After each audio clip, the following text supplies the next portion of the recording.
Hay personas que trabajan todos los días, que se levantan antes de que amanezca, que regresan cuando ya no queda luz, y aún así sienten que la vida no avanza, como si caminaran sobre una cinta que nunca llega a ningún lugar. Personas que no son flojas, que no son irresponsables, personas que hacen todo lo correcto, pero viven con el corazón apretado, porque cada moneda que ganan ya tiene dueño antes de llegar a sus manos. La deuda es así. No solo te quita dinero, te quita el aire, la voz y te convence, poco a poco, de que naciste para sobrevivir, no para elegir ni trabajar para pagar. Esta no es una historia de riqueza repentina. No es una historia de golpes de suerte. Es la historia de un hombre común, tan común como cualquiera de nosotros, que un día entendió que la pobreza más profunda no estaba en su bolsillo, sino en la idea de que nunca podría salir de ahí. Si alguna vez sentiste que el dinero te controla, si alguna vez te prometiste que mañana cambiarías, y ese mañana nunca llegó, quédate aquí, porque esta historia comienza exactamente ahí. Ronald no era un hombre sin oficio. No era alguien que evitara el trabajo ni que esperara milagros ajenos. Ronald trabajaba con el cuerpo, con la espalda doblada, con las manos endurecidas, con ese cansancio que no se quita durmiendo, porque nace de saber que mañana será igual. Cada día cargaba sacos que no le pertenecían, empujaba esfuerzos que no construían futuro, y volvía a casa con la sensación de haberlo dado todo, y aún así de ver más de lo que tenía. La deuda no lo esperaba al final del mes. Lo esperaba cada mañana, en la mirada del prestamista, en la libreta donde su nombre estaba escrito no como persona, sino como número. No había gritos. No hacía falta. La humillación más profunda no siempre levanta la voz. A veces se limita a mirar desde arriba, a quien ya está agachado. En casa, el silencio hablaba más que las palabras. Su esposa contaba monedas sobre la mesa, como quien intenta ordenar un naufragio. Ambos sabían que el problema no era solo la falta de dinero, sino esa sensación constante de vivir pidiendo permiso para existir. Ronald empezó a entender algo doloroso. Cada préstamo no era una ayuda, era una prórroga. Un día más respirando, a cambio de entregar un pedazo de dignidad. Y en lo más profundo de esa rutina gris, entre el cansancio y la vergüenza, nació una pregunta que lo cambiaría todo. ¿Hasta cuándo? Porque la pobreza duele. Pero la deuda te convence de que mereces ese dolor. Ronald comprendió entonces que mientras siguiera pidiendo prestado, su vida nunca sería suya. Las grandes transformaciones casi nunca empiezan con grandes gestos. Empiezan en silencio, en un pensamiento que no se dice en voz alta, en una decisión que no aplaude nadie. La de Ronald fue así. No ocurrió un día especial. No hubo una señal clara ni una oportunidad evidente. Ocurrió una noche cualquiera, cuando volvió a casa con los bolsillos vacíos y la mirada demasiado cansada para fingir esperanza. Se sentó y respiró hondo. Por primera vez, en lugar de preguntarse ¿cuánto dinero necesitaba?, se preguntó algo distinto. ¿Qué parte de mí sigo entregando cada vez que pido prestado? No fue una decisión económica. Fue una decisión emocional, casi espiritual. Ronald entendió que mientras siguiera aceptando deuda, seguiría aceptando la idea de que no era suficiente, de que siempre estaría un escalón por debajo, de que su vida podía ser hipotecada una y otra vez, a cambio de sobrevivir. Esa noche no resolvió su pobreza, pero rompió un acuerdo invisible. El acuerdo con la resignación. Decidió algo simple, pero radical. No volvería a pedir prestado. No cuando fuera fácil. No cuando sobrara. Sino ahora. Justo cuando parecía imposible. Sabía que dolería. Y le dolió. Comer menos. Apretar más. Decir no donde antes decía solo esta vez. Escuchar burlas. Escuchar dudas. Escuchar incluso su propia voz interna, susurrándole que era inútil. Y aún así, persistió. No porque creyera que ahorrar unas monedas lo sacaría de la pobreza de inmediato, sino porque necesitaba demostrarse algo más profundo. Que todavía podía cumplir una promesa consigo mismo. Consiguió una lata vieja. Nada especial. Sin cerradura. Sin brillo. Sin valor aparente. Y cada semana, cuando terminaba de trabajar, cuando el cansancio era más fuerte que la fe, guardaba ahí una pequeña cantidad. A veces era tan poco que casi daba vergüenza llamarlo ahorro. Pero Ronald no estaba contando dinero. Estaba contando días sin rendirse. Cada moneda era un acto de resistencia. Un todavía puedo. Un no me pertenezco a nadie. El hambre enseñaba rápido. La tentación también. Hubo días en los que pensó romper la lata. Tomar lo poco que había. Volver a pedir prestado solo esta vez. Pero algo había cambiado. Antes, la deuda le ofrecía alivio inmediato. Y dolor prolongado. Ahora, el ahorro le ofrecía dolor inmediato. Y una esperanza silenciosa a largo plazo. Y eligió la segunda. Porque ahorrar, en ese contexto, no era un hábito financiero. Era un acto de dignidad. Ronald comenzó a caminar más erguido. No porque tuviera más dinero, sino porque ya no debía explicaciones. El mundo seguía siendo duro. Pero él ya no se sentía pequeño. Y sin darse cuenta, sin aplausos, sin testigos, había dado el paso más difícil. El primero. El cambio no llegó de golpe. No llegó como una recompensa inmediata ni como una señal clara de que estaba haciendo lo correcto. Llegó disfrazado de monotonía. De días iguales. De semanas en las que parecía que nada se movía. Ronald siguió trabajando. Siguió cargando peso. Siguió volviendo a casa cansado. La pobreza no se fue solo porque él hubiera decidido ahorrar. Pero algo sí se fue. La sensación de estar atrapado. Cada vez que colocaba una moneda dentro de aquella lata, no sentía alegría. Sentía calma. Una calma nueva. Una calma extraña. La calma de saber que, aunque el mundo no cambiara hoy, él sí estaba cambiando por dentro. El tiempo empezó a tener otro significado. Antes, los días eran enemigos que había que sobrevivir. Ahora, los días se convirtieron en aliados silenciosos. Porque cada uno traía consigo la posibilidad de repetir el mismo gesto. Una y otra vez. Sin rendirse. Hubo meses enteros en los que el dinero ahorrado no alcanzaba para nada visible. No compraba soluciones.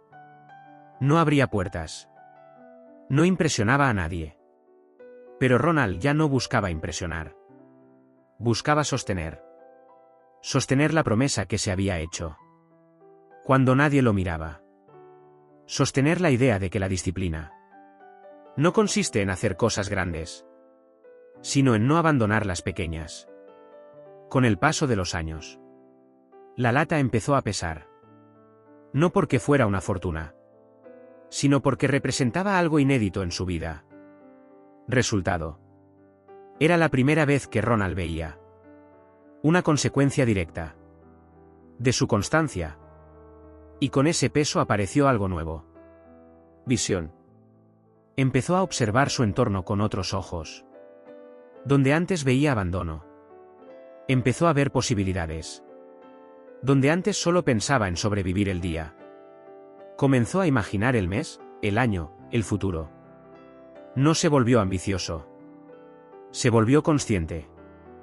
Entendió que la pobreza no siempre es falta de dinero, sino exceso de urgencia. Que cuando todo es para hoy, no queda espacio para mañana. La disciplina le enseñó a esperar. Y esperar le enseñó a pensar. Ronald dejó de preguntarse: ¿cómo salgo de aquí? Y empezó a preguntarse: ¿cómo no vuelvo nunca más? Fue entonces cuando la lata dejó de ser solo un recipiente. Y se convirtió en un símbolo. No de riqueza. De control. Por primera vez. Su vida no estaba completamente en manos de otros. Todavía no había un negocio. Todavía no había estabilidad. Pero ya había algo más valioso: dirección. Y cuando una persona recupera la dirección, aunque avance lento, ya no camina en círculos. La oportunidad no llegó envuelta en promesas.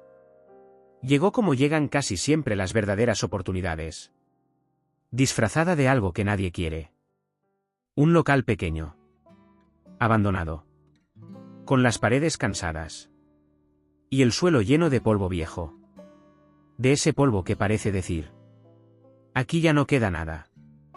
Ronald lo vio pasar muchas veces sin mirarlo.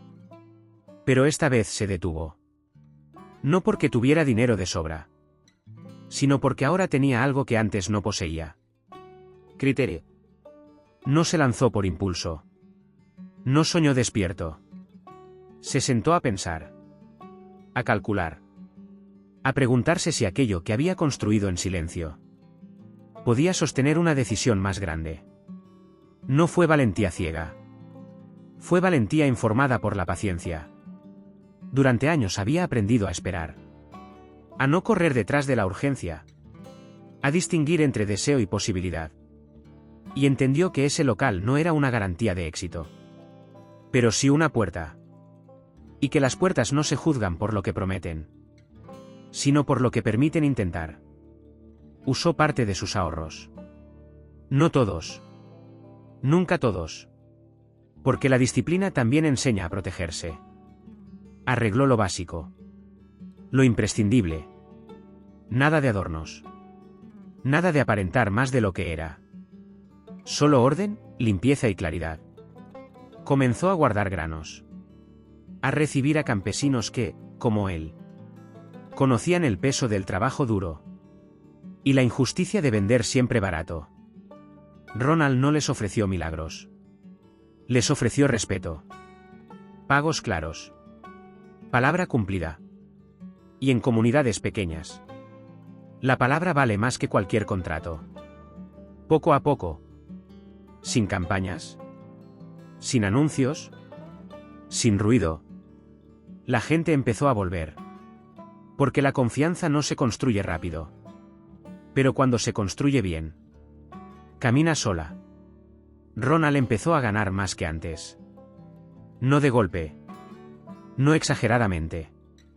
Pero lo suficiente como para notar que su esfuerzo ya no se disolvía en el mismo día. Había dado un paso crucial. Había dejado de vender su fuerza para empezar a multiplicar su criterio. El cansancio seguía ahí. Pero ya no era desesperado. Era un cansancio con sentido. Por primera vez, cuando cerraba el local al anochecer, no sentía que había sobrevivido un día más, sino que había construido algo. Aunque fuera pequeño. Aunque fuera frágil. Y eso cambió su manera de dormir. De respirar. De mirarse al espejo. Ronald no se hizo rico en ese momento. Pero dejó de ser pobre en lo más importante. En posibilidades. Porque cuando una persona descubre que puede generar valor sin humillarse, ya no acepta volver atrás. El crecimiento no llegó como una explosión. Llegó como llegan las cosas que se sostienen. Despacio. Con lógica. Con consecuencias visibles. Ronald no cambió de vida de un día para otro. Cambió de ritmo. Y ese cambio fue suficiente. Cada ganancia que entraba no despertaba euforia. Despertaba preguntas. ¿Qué hago con esto? ¿Cómo lo protejo? ¿Cómo lo multiplico sin volverme aquello de lo que huí? Porque Ronald nunca olvidó de dónde venía. Nunca olvidó la mirada del prestamista. Nunca olvidó lo que se siente cuando alguien decide por ti. Porque tú no puedes. Por eso reinvirtió. Amplió el local. Mejoró el almacenamiento. Organizó mejor el trabajo. Y cuando llegó el momento, contrató a otros. No para sentirse poderoso, sino para repartir el peso. Dejó el trabajo físico más duro. No porque despreciara el esfuerzo, sino porque había aprendido que su mayor valor ya no estaba en el cuerpo, sino en la visión. Empezó a ofrecer créditos justos, sin trampas, sin intereses que asfixian. Créditos que daban margen, no miedo. Y ocurrió algo inevitable. La gente eligió quedarse. No porque Ronald fuera el más barato, sino porque era el más claro, el más predecible, el más humano. La reputación hizo lo que el dinero solo no puede hacer. Abrió puertas. Creó estabilidad. Sostuvo el crecimiento incluso en tiempos difíciles. Ronald compró propiedades. No por ambición vacía, sino por seguridad. Porque quien conoció la carencia sabe que la estabilidad no se presume, se protege. Y en medio de todo eso, entendió una verdad que pocos aceptan. El dinero no corrompe cuando llega tarde. Corrompe cuando llega antes de tiempo. A él le llegó cuando ya había aprendido a decir no. Cuando ya sabía esperar. Cuando ya no necesitaba demostrar nada. Por eso su éxito no lo alejó de los demás. Lo volvió más consciente. Porque la verdadera riqueza no es cuánto puedes acumular, sino cuánto de ti sigue intacto. Cuando ya no necesitas sobrevivir. Con el tiempo, Ronald empezó a notar algo que no aparecía en los balances ni en los números. Personas que se acercaban a él no solo para vender o comprar, sino para preguntar, para entender, para buscar una salida. Eran hombres y mujeres parecidos a quien él había sido. Cansados. Endeudados. Convencidos de que el problema era no ganar suficiente. Cuando en realidad el problema era no tener control. Ronald los escuchaba. Sin prisas. Sin juicio. Porque sabía que antes de enseñar números, había que sanar vergüenzas. No se convirtió en salvador. No regaló dinero. No prometió atajos. Hizo algo más difícil. Acompañó procesos. Prestó sin intereses. Pero con condiciones claras. Trabajo. Compromiso. Ahorro, aunque fuera mínimo. Les enseñó lo mismo que había aprendido a golpes. Que la disciplina no castiga. Que el ahorro no empobrece. Que decir no puedo hoy es muchas veces la única forma de poder mañana. Y algo empezó a cambiar en la comunidad. No de manera espectacular, sino real. Menos miedo. Menos urgencia. Más conversaciones honestas sobre dinero. Sobre errores. Sobre decisiones. Ronald entendió entonces que su verdadera prosperidad no estaba solo en lo que había construido para sí, sino en el hecho de no replicar el mismo sistema que una vez lo aplastó. Porque cuando alguien sale de la deuda y no enseña el camino, el ciclo continúa. Pero cuando alguien comparte lo aprendido, la cadena se rompe. Y ahí, sin buscarlo, Ronald encontró algo más profundo que el éxito. ¿Sentido? Y ahora, déjame hablarte a ti. Quizá hoy no te llamas Ronald. Quizá tu historia no es exactamente esta. Pero si estás escuchando esto, es muy posible que conozcas esa sensación. De trabajar sin avanzar. De deber sin respirar. De sentir que el dinero decide por ti. Déjame decirte algo con claridad y sin adornos. No necesitas ganar más para empezar a cambiar. Necesitas decidir distinto. La libertad financiera no empieza cuando sobra. Empieza cuando te respetas lo suficiente como para dejar de hipotecar tu futuro por un alivio momentáneo. No subestimes el primer paso. Una moneda. Un peso. Un gesto pequeño repetido con dignidad. Vale más que 1000 planes que nunca empiezan. Ronald no salió de la pobreza porque fuera más inteligente, ni porque tuviera suerte, Ni porque alguien lo rescatara. Salió porque un día decidió no volver a pedir permiso para vivir. Y tú también puedes hacerlo. Si esta historia ha resonado contigo, si te ha hecho pensar en tus propias decisiones, en tus hábitos, en ese mañana que llevas tiempo postergando, te invito a quedarte. Suscríbete al canal. Comparte este vídeo con alguien que lo necesite. Déjanos un comentario contando ¿cuál será tu primer pequeño paso? Aquí seguimos contando historias de personas comunes que se atrevieron a cambiar lo único que podían controlar: sus decisiones. Porque la verdadera riqueza no es cuánto tienes, sino cuánta libertad recuperas cuando decides empezar.